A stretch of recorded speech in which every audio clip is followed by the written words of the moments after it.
Bangladesh versus শ্রীলঙ্কার দ্বিতীয় ODI ম্যাচে বাংলাদেশ দল টস জিতে ব্যাটিংয়ের সিদ্ধান্ত নেয়, যেখানে বাংলাদেশ দলের হয়ে ওপেনিংয়ে আসে পারভেজ হোসেন ইমন এবং তানজিদ হাসান তামিম।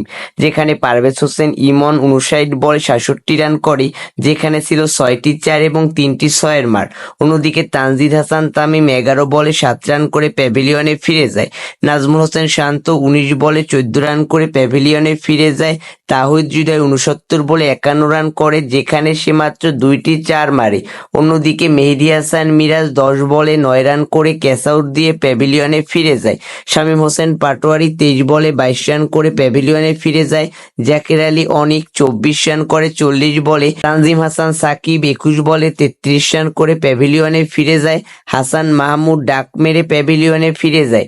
তানভীর ইসলাম 5 বলে 4 রান করে এবং মোস্তাফিজুর রহমান 7 বলে 0 রান করে আউট হয়ে যায়, যার কারণে বাংলাদেশ দল সব উইকেট হারিয়ে 248 রান করে।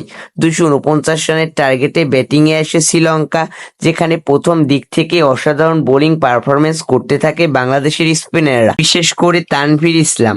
তাছাড়া শ্রীলঙ্কার হয়ে অসাধারণ পারফরমেন্স করে কুশল মেন্ডিস, যেখানে কুশল মেন্ডিস 31 বলে 56 রান করে, যেখানে ছিল 9টি 4 এবং 1টি 6-এর মার।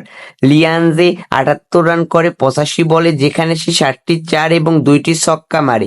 এরপর আর সেরকম কেউ ভালো পারফরমেন্স করতে পারে না শ্রীলঙ্কার হয়ে, যার কারণে 232 রানে অল আউট হয়ে যায় শ্রীলঙ্কা এবং বাংলাদেশ দল 16 রানে ম্যাচটি জয়লাভ করে। বাংলাদেশ দলের হয়ে অসাধারণ বোলিং করে তানভীর ইসলাম, যেখানে তানভীর ইসলাম 10 ওভার বল করে 39 রান খরচ করে এবং 5টি উইকেট তুলে নেয়। তানজিম হাসান সাকিব 4 ওভার 5 বল করে 34 রান খরচ করে এবং 2টি উইকেট তুলে নেয়।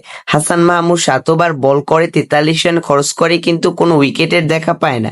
শামীম হোসেন পাটোয়ারি 9 ওভার বল করে 22 রান খরচ করে এবং 1টি উইকেট তুলে নেয়।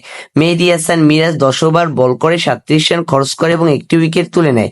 মোস্তাফিজুর রহমান 8 ওভার বল করে 56 রান খরচ করে এবং 1টি উইকেট তুলে নেয়। তো আমরা আশা করব যে বাংলাদেশ দল শ্রীলঙ্কার বিপক্ষে দ্বিতীয় ওডিআই ম্যাচে যেরকম পারফরমেন্স করেছে তা পরবর্তীতেও বজায় রাখবে।